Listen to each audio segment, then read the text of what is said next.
आइए बच्चों आगे की बात करते हैं। देखिए ये ट्रांसपोज ऑफ अ मैट्रिक्स क्या होता है, इसकी डेफिनेशन मैंने यहाँ लिखी हुई है। The matrix obtained by interchanging the rows and columns, वो मैट्रिक्स जो कि ऑब्टेन्ड होती है रोज़ और कॉलम्स को इंटरचेंज करके, मतलब रोज़ को कॉलम बना दिया जाता है और कॉलम्स को रोज़ बना दिया जाता है। उनके जो एलिमेंट्स होते हैं, जो एलिमेंट्स रोज़ में लिखे होते हैं उनको हम कॉलम्स में लिख देते हैं, और जो कॉलम्स में होते हैं वो हम रोज़ में पहुंचा देते हैं। तो इंटरचेंज कर देते हैं रोज़ और कॉलम्स को।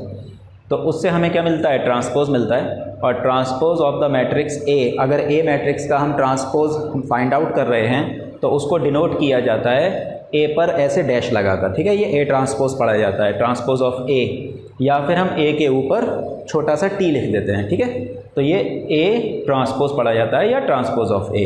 एग्जाम्पल जैसे ए एक मैट्रिक्स है आपके पास 1 2 3 4 5 6, इसका आपने ट्रांसपोज निकालना है। तो इसका जो ट्रांसपोज निकलेगा ए ट्रांसपोज, रो जो है उसको कॉलम बनाना है, तो रो के एलिमेंट्स कॉलम में लिख दिए जाएंगे। तो 1 2 3 ऐसे है, R1 ये ऐसे बन जाएगा 1 2 3 C1, और फिर 4 5 6 ऐसे लिख दिया जाएगा 4 5 6। तो ये ए का ट्रांसपोज हो गया, ठीक है। बात आसान है बिल्कुल। इसी तरीके से अगर मान लीजिए 3 बाई 3 हो, डी अगर एक मैट्रिक्स है ABC DEF और GHI, और इसका ट्रांसपोज अगर निकालना है B ट्रांसपोज, तो वही R1 को C1 बना दीजिए, तो ABC फिर DEF और GHI, ये B का ट्रांसपोज हो गया, ठीक है। अब इसमें एक बात जो मैं देखूं, मुझे ये दिखेगा कि एक रो और दो, यहाँ पर 2 रोज़ हैं और कॉलम कितने हैं 3, तो इसका ऑर्डर है 2 क्रॉस 3 का।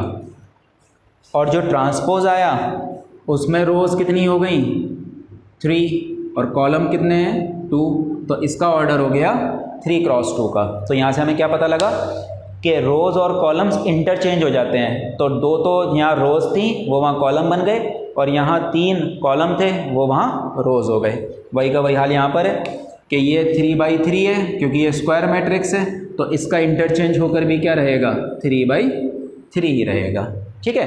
तो यहाँ से हम एक जनरल रिजल्ट में अगर इसको लिखें तो कैसे लिखेंगे, ऐसे लिखेंगे, इफ़ ए एक मैट्रिक्स है AIJ और ऑर्डर है उसका M cross N, then A transpose जो आएगा क्या होगा, AIJ जो है वो इंटरचेंज हो जाएगा, रो कॉलम बन जाएगी, कॉलम रो। कैसे, अगर मैं इसकी बात करूं, ये जो यहाँ पे 2 बैठा हुआ है इसकी पोजीशन क्या है, इसकी पोजीशन है फर्स्ट रो सेकंड कॉलम, तो मैं कहूँगा ये 2 यहाँ पर है A12 क्योंकि फर्स्ट रो है और सेकंड कॉलम है। लेकिन अगर मैं ट्रांसपोज में अगर देखूं 2 कहाँ बैठा हुआ है, यहाँ पर बैठा हुआ है, इसकी क्या पोजीशन है, ये सेकंड रो में है और कॉलम कौन सा है इसका, फर्स्ट है। इसका मतलब अब ये बन गया सेकंड रो फर्स्ट कॉलम। तो इन दोनों को आप देखो, ये दोनों आपस में क्या हो गए, इंटरचेंज हो गए। इसका मतलब IJ बन गया है और JI बन गया है। तो वही बात यहाँ पर हो जाएगी, ये इंटरचेंज हो जाएगा AJI और N क्रॉस M, ठीक है। ये हम लिखेंगे A ट्रांसपोज को। तो ये बात हुई A ट्रांसपोज की, इंटरचेंज करना रहता है सिर्फ कॉलम और रोज़ को, ठीक है। उसके बाद properties of transpose of the matrices. Matrices का ट्रांसपोज की कुछ प्रॉपर्टीज़ होती हैं, तो ये 4 प्रॉपर्टीज़ मैंने लिखी हुई हैं कि A ट्रांसपोज का ट्रांसपोज A बन जाता है। किसी का आपने ट्रांसपोज लिया, उसका फिर से ट्रांसपोज ले लिया, तो वो वही मैट्रिक्स आ जाएगी जो पहले थी। जैसे ये है आपके पास, इसका ट्रांसपोज लेकर तो ये बना, और फिर आपने इसका दोबारा ट्रांसपोज लिया तो फिर ये रो कॉलम में लिखा जाएगा, तो 1 4 1 4 ऐसे आ जाएगा, फिर 2 5 सेकंड कॉलम में आ जाएगा, और 3 6 थर्ड कॉलम में आ जाएगा, तो दोबारा से ये मिल जाएगा, ठीक है। इसका मतलब A ट्रांसपोज का ट्रांसपोज A होता है, ठीक है। दूसरी बात कि A मल्टीप्लाई होने के बाद उसका ट्रांसपोज लिया जा रहा है, जहाँ पर K क्या है, एक कांस्टेंट है। मान लीजिए कोई कांस्टेंट है 3, जैसे 3 को यहाँ आपने मल्टीप्लाई कर दिया इस मैट्रिक्स से, और वो 3 अंदर मल्टीप्लाई हो गया है तो सबके आगे 3 आ जाएगा, ठीक है। उसके बाद आप उसका ट्रांसपोज अगर लेंगे तो भी ट्रांसपोज होने के बाद सबके आगे 3 बैठा होगा और उस 3 को मैं क्या कर सकता हूँ, बाहर निकाल सकता हूँ ना पूरे में से। तो इसका मतलब यही है कि अगर कोई कांस्टेंट मल्टीप्लाई हो रहा हो मैट्रिक्स से और उसका ट्रांसपोज हो तो आप पहले से ही उसको क्या कर दो, बाहर कर दो और फिर उसके बाद उसका ट्रांसपोज ले लो, बात वही आएगी, ठीक है। अगर यहाँ 3 मल्टीप्लाई हो रहा है, ज़रूरी नहीं है आप 3 को पहले मल्टीप्लाई करके फिर ट्रांसपोज करें, पहले से ही 3 को बाहर निकाल दें और फिर उसके बाद उसका क्या ले लें, ट्रांसपोज ले लें, ठीक है। आसान सी बात है। a प्लस बी का ट्रांसपोज, अगर दो कोई मैट्रिक्स हैं उनके बीच में एडिशन है, एडिशन कब होगा, जब दोनों सेम ऑर्डर की होंगी। उनके बाद जब उनका ट्रांसपोज लिया जाएगा तो चाहे आप दोनों को जोड़कर उसके बाद उनका ट्रांसपोज लेकर जो मैट्रिक्स बनेगी ऐसे कर लें, या आप ऐसे करें कि दोनों को ब्रेक कर दें अलग अलग और उन दोनों के ट्रांसपोज पहले ले लें और उसके बाद उन्हें जोड़ दें, तो भी रिजल्ट सेम आएगा, ठीक है। फोर्थ, ए बी का ट्रांसपोज, ये इंपॉर्टेंट है, इसमें रिवर्स होता है। ए बी का ट्रांसपोज, पहले बी ट्रांसपोज आता है मल्टीप्लिकेशन में, फिर ए ट्रांसपोज आता है, ठीक है। ए बी का ट्रांसपोज, तो बी ट्रांसपोज पहले आता है फिर उसके बाद ए ट्रांसपोज आता है, ये बात आपने याद रखनी है। ये क्यों होता है, ताकि मल्टीप्लिकेशन वैलिड हो, इसकी नंबर ऑफ कॉलम इसके नंबर ऑफ रोज बराबर हों, तभी मल्टीप्लिकेशन होगा, ठीक। ये रिजल्ट आपको वेरीफाई करने के लिए वो दे सकता है। वो एक मैट्रिक्स दे देगा, ए एक मैट्रिक्स होगी, उसके बाद बी एक मैट्रिक्स होगी, और ए और बी मैट्रिक्स दोनों देने के बाद वो ये कहेगा कि वेरीफाई कीजिए ए बी का ट्रांसपोज बराबर है बी ट्रांसपोज ए ट्रांसपोज के। तो आपने क्या करना है, ए और बी जो मैट्रिक्स दोनों दी हुई हैं पहले उनको मल्टीप्लाई करना है, मल्टीप्लाई करने के बाद उनका ट्रांसपोज लेना है। तो ये तो एक साइड आएगी LHS है ना, ये वाली साइड आएगी। फिर इसके लिए आपने क्या करना है, जो ए और बी दिए हुए हैं उन दोनों का ट्रांसपोज लेना है, उसके बाद उसको मल्टीप्लाई करना है, उसके बाद जो रिजल्ट आएगा वो RHS आएगी और वो दोनों आपस में बराबर होंगे। थोड़ा सा टाइम लगता है पर इजी कंसेप्ट होते हैं, हो तो जाते हैं, थोड़ा सा टाइम कंज्यूमिंग होते हैं, इसलिए प्रैक्टिस अच्छी होगी तो आसानी से हो जाता है, कैलकुलेशन में मिस्टेक भी नहीं होनी चाहिए, ठीक है। तो ये आपके हो गए प्रॉपर्टीज़। अब इनके ऊपर 2-3 क्वेश्चन अभी हम कर लेंगे और फिर उसके बाद अगला टॉपिक पढ़ेंगे, ठीक है। तो इसको आप कॉपी कर लें, मैं मिटा नहीं रहा कुछ भी, आपको समझ में आ जाएगा, इसको आप कॉपी कर लीजिए, फिर आगे की बात करते हैं। आइए बच्चों क्वेश्चन करते हैं। देखिए एक ये क्वेश्चन है आपके पास, इफ़ ए एक मैट्रिक्स दी हुई है cos theta minus sine theta cos theta 2/2 2 cross 2 order की है, और a plus A transpose identity matrix के अगर बराबर दिया हुआ है तो थीटा की वैल्यू इसमें क्या होगी, π/3 π/6 3π/2 या पाई। तो इसको कैलकुलेट करना है हमें। तो आ जाइए, सबसे पहले हमें जो दिया हुआ है a मौजूद है और a प्लस ए ट्रांसपोज के लिए हमें a ट्रांसपोज पहले निकालना पड़ेगा। तो हम ए ट्रांसपोज निकाल लेते हैं पहले।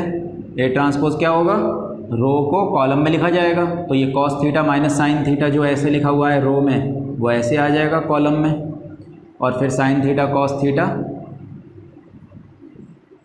ये आ गया ए ट्रांसपोज।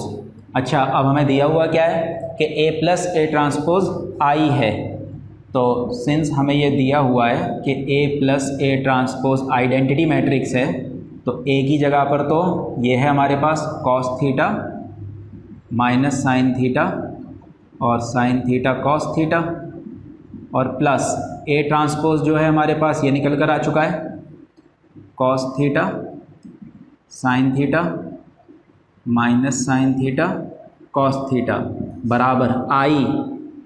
मैंने आपको बताया था कि इक्वालिटी में जो ऑर्डर इधर का होगा वही ऑर्डर उस तरफ होगा, तो यहाँ दोनों मैट्रिसेस आपकी 2 क्रॉस 2 ऑर्डर की हैं, तो आइडेंटिटी मैट्रिक्स भी 2 क्रॉस 2 ऑर्डर की होगी, तो 1 0 0 1, ठीक है। बात सबको क्लियर होगी। आ जाइए इसको आगे सॉल्व करते हैं।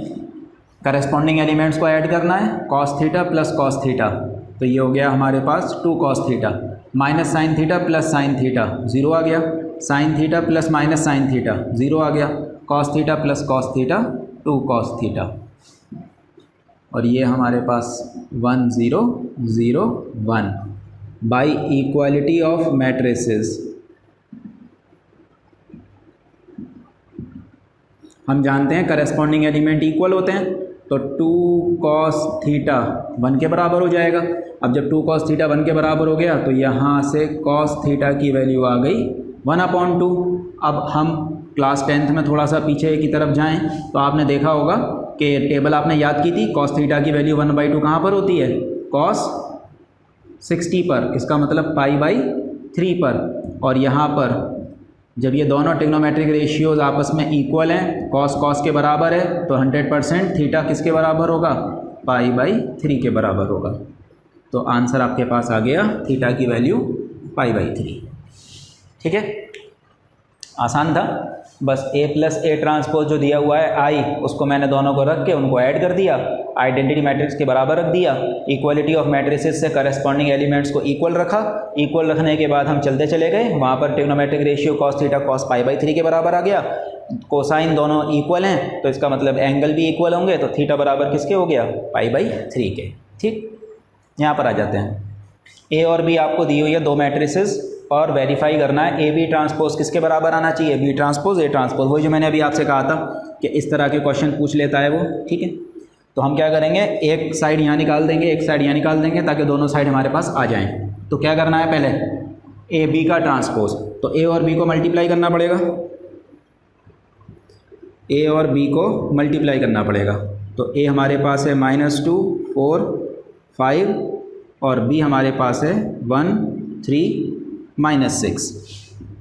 अब देखिए मल्टीप्लाई उसने दिया हुआ है तो 100% होगा। बाकी मैं आपको याद दिलाने के लिए थोड़ा सा बता रहा हूँ कि इसका ऑर्डर क्या है, इसमें रोज़ कितनी है 3 और कॉलम कितना है 1, तो इसका मतलब इसका ऑर्डर है आपके पास 3 क्रॉस 1 का। और इसका ऑर्डर क्या है, एक रो है और कॉलम कितने हैं 3, तो ये है 1 क्रॉस 3। तो आप लोगों ने पढ़ा हुआ है कि नंबर ऑफ़ रोज़ बराबर होता है नंबर ऑफ़ कॉलम के, इन दोनों के, इसकी रोज़ और इसके कॉलम जब बराबर होते हैं तभी मल्टीप्लाई होता है। और मल्टीप्लाई होने के बाद इन दोनों को मिलाकर जो है वो मैट्रिक्स बनती है, आगे की जो मैट्रिक्स आएगी। इसका मतलब अगली मैट्रिक्स कौन सी आएगी, 3 क्रॉस 3 की। तो इससे आसानी रहती है कि ये याद रहता है 3 क्रॉस 3 का मतलब 9 एलिमेंट्स आएंगे उसमें। ठीक है, तो वो हमें मल्टीप्लाई करने के बाद वो मिलेगा। तो आगे बढ़ते हैं, कैसे होता है, रो को फिक्स कर देते हैं, कॉलम से मल्टीप्लाई करते जाते हैं, फर्स्ट रो फर्स्ट कॉलम, तो -2 मल्टीप्लाई 1 कितना आ गया -2। अब first row second column -2 multiply 3 -6, फिर first row third column -2 multiply -6 12। Second row पर आ जाइए, second row first column 4 1 4, second row second column 4 3 12, फिर सेकंड रो थर्ड कॉलम 4 -6 से मल्टीप्लाई हुआ -24। इसी तरीके से 5 1 5, 5 3 15 और 5 6 30। अब हमें इसका ट्रांसपोज निकालना है, तो इसका ट्रांसपोज कर देंगे।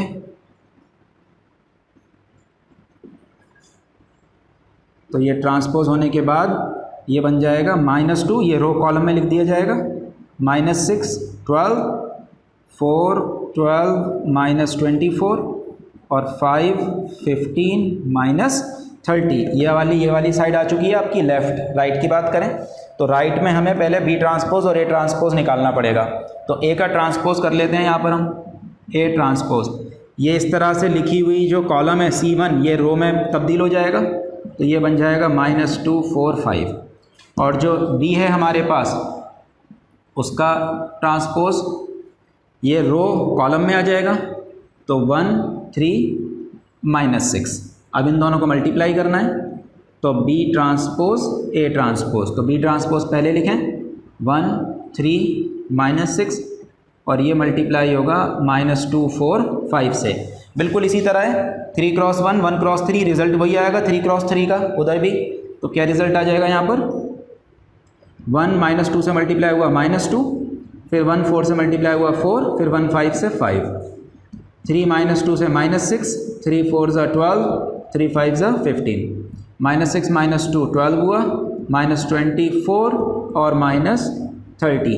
अब आप देख लीजिए बिल्कुल इक्वल है ना दोनों, सेम। इसका मतलब दोनों बराबर हैं, हेंस वेरीफाइड। वहाँ पर आप दिखा देंगे LHS बराबर आ गया RHS के, इसलिए ये रिज़ल्ट क्या हो गया, वेरीफाई हो गया। ठीक है, आसान है बिल्कुल, कोई घबराने वाली बात नहीं है। सिंपल बस ये है मल्टीप्लाई करते वक्त जो है गलती नहीं होनी चाहिए। ठीक है, तो बहुत अच्छी तरह से एक्यूरेसी के साथ करना है। ठीक है, कॉपी कर लीजिए, अगले टॉपिक की बात करेंगे।